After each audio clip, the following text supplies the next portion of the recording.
Social media पर जैन समाज के आप सबके राज दुलारे लाते हैं खबरें ऐसी जो नहीं मिलती कहीं और आपको। आज वैसी ही बात करेंगे आपके साथ सादर जयंत। आज की शुरुआत करेंगे 29वें एपिसोड में। ये जो गिनती बढ़ रही है ना, यह सब आप सबके प्रेम के कारण, आप सबके सहयोग के कारण और आप सबकी वह इच्छा जगते हुए कि हम भी अपने जैन समाज के लिए कुछ करना चाहेंगे, पूरी तरह संकल्पित होना चाहेंगे। बस शुरुआत फिर आज सम्मेर शिखर जी और गिरनार जी से आपके साथ करना चाहेंगे। सुप्रीम कोर्ट के कुछ चित्र दिखा रहे हैं आपको। कारण सुप्रीम कोर्ट में ये दो भाई खूब लड़ रहे हैं। लड़कर अपना, कमेटी का, संस्थान का और पूरे समाज का पैसा नदी में नहीं बहा रहे, गंदे पानी में बहा रहे हैं, क्योंकि जिसका कोई उपयोग नहीं है। अगर यही पैसा लगा होता उस क्षेत्र के ऊपर तो लगता जैसे धरा पर सम्मेर शिखर जी में स्वर्ग उतर आया है। वहाँ की कई समस्याएं हैं। चलन महालक्ष्मी इस बार कई आपसे लेकर आए जानकारी, समय समय बताएंगे। पर अब मालूम आपको, ये 2000 लगभग 100 साल पुराना केस है। निचली अदालत, high court, appeal high court लेके सुप्रीम कोर्ट तक घसीटते आ रहे हैं और इस पर आसानी से निर्णय भी नहीं आने वाला। डबल बेंच में चल रहा था। खुशकिस्मत थे कि 31 अगस्त को फैसला किया था कि अब इसको लगातार सुना जाएगा। 7 सितंबर से लगातार सुनने की कोशिशें हुई, 11 तारीखें पड़ी और 12वीं तारीख के बाद ऐसे हम एक संप्रदाय खींच रहे हैं, उसको इलास्टिक की तरह खींचता जा रहा है। जिस बात को कई बार कह चुके उसे भी दोहरा कर कि अभी हमें और तारीखें चाहिए। यानी बेंच की तारीखें तय करने के बाद भी उसे खींचते रहे, परेशान होकर उन्होंने कह दिया मैं केस को वापस मुख्य न्यायाधीश महोदय चंद्रचूड़ जी के पास भेज रहा हूँ, वह किसी और बेंच में दे देंगे। यानी जितना होमवर्क किया था, जितना पैसा लगाया था, वो सब हमने फिर एक बार बहाकर खराब कर दिया। क्योंकि अब सूचना मिली है, हाँ आप नोट कर लीजिए, अब फिर सूचना मिली है कि चीफ जस्टिस ऑफ इंडिया यानी मुख्य न्यायाधीश चंद्रचूड़ जी ने अब इसको 3 बेंच को भेज दिया। यानी अब डबल बेंच से 3 बेंच इसको सुनेगी और उसकी तारीख पड़ी है 16 अक्टूबर, यानी फिर बुधवार। अब ये तारीख से फिर केस शुरू होगा। कितनी सुनवाई होगी, कब तक चलेगा, यानी फिर एक बार फिर नए रूप में समाज का पैसा पानी की तरह बहेगा। अगर समाज ये पूछे उनसे कि क्या किया, नहीं है जवाब, क्योंकि एक संप्रदाय जानबूझकर इसका निर्णय नहीं चाहता है, ऐसा लगता है। क्योंकि जब बात आती है निर्णय की तो वह अपने आप कहता है अभी तो हमें कई सुनवाई में कई तारीखें और चाहिए। अब 16 अक्टूबर से होमवर्क दोबारा होगा एक बार फिर। अब ट्रिपल बेंच के अंदर, 3 बेंच के अंदर दोनों भाई फिर सामने होंगे। कोशिश करने की बात है। आपको अंदर की बता दें कि बातचीत का सिलसिला जारी रहना चाहिए, प्रयास जारी रहने चाहिए। कभी ना कभी ये जो कहते हैं ना, मतभेद हो जाए, मनभेद नहीं होने चाहिए। 16 अक्टूबर फिर शुरुआत अब ट्रिपल बेंच में। दूसरी अदालत, दूसरी भाइयों की लड़ाई। पर यहाँ पर भाई एक है, दूसरे कुछ लोग जो दत्तात्रेय जी को मानते हैं, मैं हिंदू वर्ग की बात नहीं कर रहा हूँ, कुछ दत्तात्रेय मानते हैं, वह सामने यहाँ पर लड़ रहे हैं। यानी जो पहले इंटरिम ऑर्डर है उसका आदेश का पालन नहीं कर रहे हैं। और यहाँ पर भी तारीख थी 3 अक्टूबर। पता है कितना नंबर था, वह दिखाते हैं आपको, चार्ट दिखाते हैं।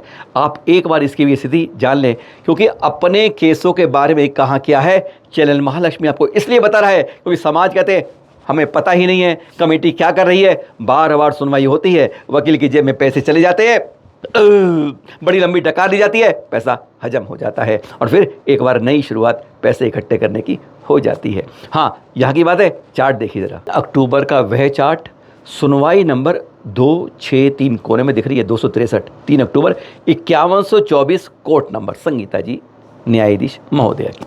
उसके अंदर देख रहे हैं 263वां नंबर, अदालत की आवाज़ लगती है 1 2 3 10 15 20 25 30, मैक्सिमम 60-70 तक। बस समय ख़त्म हो जाता है और फिर अगली तारीख मिल गई है 23 अक्टूबर। बस यही तारीख पर तारीख पड़ती है और अगली तारीख मिल जाती है। कुछ इसमें देख रहे हैं आप, ये इसमें हमने भी चैनल महालक्ष्मी ने भी इस जो मेन केस है देख रहे हैं 64/28/2004 सबसे पहले ऊपर नाम है उसका, वह केस मेन चल रहा है बंडीलाल कारखाना से। स्टेट ऑफ गवर्नमेंट गुजरात सरकार से, जिसमें 2 नंबर पर हमारे द्वारा जो केस में जो जुड़ने की बात की गई ज्वाइनिंग पार्टी ग्रुप में, जैन धर्म संरक्षण महासंघ वह भी लिखा है इसमें ज्वाइनिंग के लिए इसमें नीचे देखेंगे तो दत्तात्रेय ट्रस्ट भी इसमें जुड़ना चाहता है, क्योंकि अब वह चाहता है हमें भी भागीदारी करो। इन सबके ऊपर देख रहे हैं आप फाइनल हियरिंग है, 1 2 3 4 5 6 7 8, गिनती नहीं सुना रहे हैं, गिनती केसों की बता रहे हैं आपको। ये 8 केस एक साथ 263 नंबर में लगे, नंबर नहीं आया, हर बार ये नंबर 160 205 200 इस तरह पड़ता है, नंबर नहीं आता है, तारीख फिर बदल जाती है और फिर एक बार फिर हम कहते हैं अभी तक जिस 2005 फरवरी में जो न्याय मिला था उस पर भी अभी भी कहते हैं उसकी अवमानना हो रही है, कोई नहीं सुन रहा है। जो कहा गया है भाई दोनों दर्शन करो, पूजा करो, अपनी अपनी आमनाओं से दर्शन मिल जाते हैं लेकिन पूजा जयकारा कुछ नहीं मिल पाता है। यह जैन समाज के साथ एक प्रकार से भयंकर त्रासदी है। कान पकड़ लेते हैं, ये हमारी बात नहीं है, ये हमारे एक आपकी तरह एक श्रावक ने भेजी है, नाम बताने को मना किया है इसलिए नहीं बताएंगे। कह रहे हैं देखिएगा पहली टोक पर हमारे पुजारी भैया जी किस तरीके से प्रक्षाल करते हैं, आंख बंद करके देख लीजिएगा, हमें देखने का मन नहीं कर रहा। बस इसी तरह होता है जब हम नहीं जाग पाते हैं, हम स्वयं प्रक्षाल नहीं करते हैं तो कहते हैं इसी तरीके से काम चलाओ भी नहीं, कहते हैं सिमटाने की बात भी नहीं, इस तरह से असम्मान निरादर होता है जिन जिनालय जिन धर्म। मरुधर जैन संगीत मंडल, ये कार्ड देख रहे हैं ना आप, ये हाँ यही लालबाग मुंबई से, इन्होंने आयोजन किया काठमांडू नेपाल की यात्रा का। 21 सितंबर का है, 3 अक्टूबर तक की बात है। ये चित्र दिखा रहे हैं आपको 2 अक्टूबर के दिखा रहे हैं, जब बहुत तकलीफ हो जाती है। ये इसलिए बता रहे हैं जो बाहर की यात्रा पर जाते हैं सावधान होकर जाएं, होशियारी जाएं, समझ कर जाएं, अपने दिमाग को लगा कर जाएं, नहीं तो इस तरह से जैसे ये जिसमें अधिकांश सीनियर सिटीजन हैं जो बेचारे कुछ जानते नहीं हैं और अभी तो पड़ोस में फंसे हैं, नहीं तो कहीं तो जाके जेल की हवा मिल जाती है इस तरह के कानूनों के कारण। क्या बता रहे हैं, आकाश टूर एंड ट्रैवल के थ्रू गए, 2 सज्जनों के नाम है, वह सुन लीजिएगा, हमें बताने की ज़रूरत नहीं है। कहते हैं 2 अक्टूबर को बारिश बहुत तेज़ हो रही थी, कुछ काम व्यवधान हो गया यात्रा के अंदर। 2 अक्टूबर को कुछ पैसे लेकर इनको जो एजेंट था टूर एंड ट्रैवल वाला 9-2-11 हो गया, बेचारे फंस गए। इनमें से कई के पास पासपोर्ट तक नहीं है, आधार कार्ड नहीं है। जो जानते हैं जब देश से बाहर जाते हैं पासपोर्ट की ज़रूरत पड़ती है, नहीं बताया, फंस गए बेचारे। रात को 2 बजे होटल से बाहर सामान फेंक दिया गया। कहाँ खड़े हैं देश में इतने बड़े सीनियर सिटीज़न, यात्रा के लिए गए थे, आज देखिए वहाँ पर सिसक कर पीड़ित हो गए हैं, परेशान होकर रो रो कर क्या कह रहे हैं। 1 2 3 4 से सुना देते हैं। यह तकलीफ़ मिलती है, जाते किस खुशी से हैं कि आनंद मिलेगा, यात्रा मिलेगी, कुछ धड़तन करेंगे, कुछ और करेंगे, लेकिन यहाँ जब मिलता है तो कहते हैं घंटा गोपाल ऐसी तड़ी मिलती है कि कहते हैं जान निकल जाती है कि क्या फंस गए। सुनिए जरा इन 1 2 3 4 पढ़े लिखे लोग हैं, कुछ पढ़े लिखे लोग हैं, कुछ है ना उम्र वाली लेडीज है जिनको नहीं आता है, जिनके पास अभी आधार कार्ड भी नहीं है। उन्होंने हमको मेंशन नहीं किया कि पासपोर्ट लेके आना, सभी के पास पासपोर्ट नहीं है। और अभी हम लोग उधर इंडियन अपने नेपाली करेंसी भर के हम लोग स्टैम्प मराएंगे, फिर हम लोग फ्लाइट में जाएंगे। उनको ये सब करना चाहिए था, उनको बोलना चाहिए था, नहीं बोला।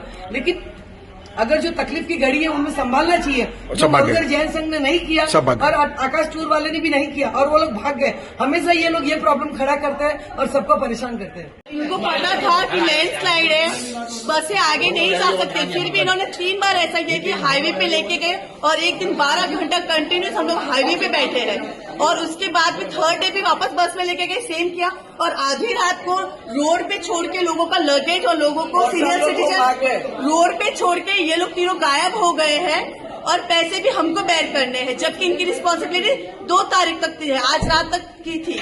और बहुत से सीनियर सिटीजन है उनके पास कोई आईडी प्रूफ नहीं है। अब वो कैसे इंडिया जाएंगे ये किसी को नहीं पता है और ये अपनी जिम्मेदारी छोड़ के भाग गए हैं चोरों की तरह, लिटरली चोरों की तरह आए हुए। और हमारे ऊपर बहुत परेशानी दे दी है इन लोगों ने, हमको अकेला छोड़ के चले गए भाग के और हमारी सुविधा पूरी नहीं दी है इन्होंने, इसलिए हम बहुत परेशान हैं। अब किधर जाए, हमारे पास कोई आइडेंटिटी कार्ड नहीं है, कोई नहीं है, करेंसी नहीं है नेपाल की, इसलिए हम क्या करें बोलो आप। जाने के लिए सुविधा दो हमको। हाँ। क्यों सुविधा नहीं देते हो आप? ऐसे आकाश टूर वाले को परेशान बहुत करेंगे हम अंदर डालो अंदर डालो और सबको अंदर डालेंगे। आधी रात को रास्ते पे छोड़ के वो भागे हम सबको रात को 2 बजे रात को 2 बजे सामान बाहर छोड़ दिया, फेंक दिया सामान भी उन्होंने। बाहर रोड पे छोड़ के आधी रात को हमको रोड पे छोड़ा और वो भाग के सुबह 4 बजे। अभी आप समझ सकते हैं इतने परेशान लोगों को, और सब 60 प्लस है, सब 60 प्लस है। आप देख लीजिए, एक बात है, कोई ऐसा नहीं है कि एक बात है 60 के नीचे है। और इस तरह से ये आकाश टूर्स एंड ट्रैवल्स जो फुटर कौन फुटर सुरेश भाई और रिकेश भाई जो अपनी पूरी जवाबदारी को छोड़ के और जिस तरह से उन्होंने यहाँ पे हमारा व्यवहार किया है, होटल में हमको कहा गया कि सर आपको पैसा भरना है, और पैसा नहीं भरने की बात हुई तो उन्होंने बोला कि सर आपका सामान हम फेंक देंगे सर ऑन रोड। वो तो हमारे पास लॉ था, हमने इनको बताया कि सर आप हाथ तो लगाइए, हम पुलिस में कंप्लेंट कर रहे, तब जाके वो ठंडे पड़े और उन्होंने हमारा पैसा भरा। बाकी सब जो बाहर उनके साथ बस में गए थे उनको 2000 रुपया रोकड़ा कैश भरवाया है, और रात को 2 बजे उनसे पैसा लेके खुद सामान रोड पे छुड़वा के उनको घर होटल में आना पड़ा है। हम छोटे मंदिर के यहाँ पे आए थे और उनकी पूरी के निकाल थे, तो कम से कम हमारे को लेके वापस जाना चाहिए, उसका प्रबंध करना चाहिए। अगर चार्ज हुए तो हम चार्ज भी दे देते, और बिना पूछे सबको निकल गए और यहाँ पे सब टेंशन में है, तो उसका क्या करने का है तो छोटे मंदिर हमको यहाँ पे कांटेक्ट करे। हाँ, और आकाश वाले जो साथ में वो भी उनके साथ में भाग गए, समझे ना, और किसी को कोई दुश्मन नहीं है। तो हमारी एक उनसे विनती है कि हमको फोन करके वापस क्या करने का क्या नहीं करने का हमको सजेशन दें। आगे से होटल बंदी के ऊपर हम क्या विश्वास करें, क्या बिलीव करें? ऐसे भी कचरे में आदमी को छोड़ के चले जाते हो, रात को भाग जाते हो। अब ये लेडीज भी हमारे साथ में है, इतनी लेडीज साथ में है, तो अभी उनका अकेले की लेडीज उनका क्या होगा? आज 14 भी है, अभी हमको कहाँ खाना है, कहाँ रहना है। रात को हमको पैसे से रूम दिए गए, पहले पैसे लिए फिर वाले को ऐसी आशा आ गई थी हमारा हमको। 3 दिन तो खाना अच्छा खिलाया, एक बार तो ऐसा लगा कि एक बार हमारा टूर बहुत सक्सेस है, लेकिन वो सक्सेस की बजाय उन्होंने जिस तरह से इन्होंने पीछे के दिनों में हमारी हालत की है, वो हालत को एक बात है भगवान करे किसी के साथ ना हो। और मेहरबानी करके ये आकाश टूर्स एंड ट्रैवल्स वालों से दरखास्त करते हैं कि सर एक बात है, पैसे के पीछे मत जाइए, आदमी की तकलीफों को ध्यान देके अपना काम करिए सर। पैसे तो एक बार आज नहीं कल कमा लोगे, लेकिन इंसानियत नहीं कमा पाओगे आप, ये मेहरबानी करके ध्यान रखो। आप में से कईयों की शिकायत आ रही थी कि चैनल महालक्ष्मी टोपी वाले भाई साहब अब संत मिलन के दर्शन नहीं कराते हो, क्या संतों का मिलन बंद हो गया है? नहीं भाई, चतुर्मास चल रहा है तो इस तरह बहुत कम होते हैं, पर कुछ ना कुछ होते हैं। चित्र हम ले आते हैं देखने। अभी है दिल्ली के राधेपुरी से लाए हैं आचार्य श्री विमर्श सागर जी, जिनका चतुर्मास चल रहा है। पड़ोस में किशन नगर में 1 किलोमीटर की दूरी पर राधेपुरी है, जहाँ पर आचार्य श्री आदित्य सागर जी का चतुर्मास चल रहा है। यह संत मिलन के दृश्य दिखा रहे हैं। संतों के मिलनों के दर्शन देखने से एक तो हमारे अंदर एकता का संदेश जाता है, प्रेम भाव वात्सल की एक नई किरण उठती है, और कहते हैं कर्मों की निर्जरा होती है। फिर मिलेंगे आपके साथ कुछ ऐसी खबरों के साथ। 2900 एपिसोड पूरे हुए, बहुत बहुत धन्यवाद, इस संकल्प के साथ कि हम तीर्थों की संरक्षण के लिए, सुरक्षा के लिए अपने तन मन धन को लगा देंगे। तन की बात कर लें, रोज जाते बात कर लें, 1 रुपया रोज आपसे चाहेंगे, बस 1 रुपया एक व्यक्ति दे, इतना चाहेंगे, कम से कम इतना तो निकाल ही सकते हैं। और जब इकट्ठा हो जाए, कोई महोत्सव आए, जन्म महोत्सव आए, सालगिरह महोत्सव आए, कोई भी आए, तो वह उन तीर्थों की सुरक्षा करने वाली 350 तीर्थों की रक्षा करने वाली, ध्यान रखिएगा एक का नहीं 350 तीर्थों को आपको उसका पुण्य अर्जित होता है, वह तीर्थ क्षेत्र कमेटी को पहुंचा दीजिए। आपको सारी जानकारी धीरे देते रहेंगे, क्योंकि तीर्थों की सुरक्षा हम सब का कर्तव्य है। सादर जय जी।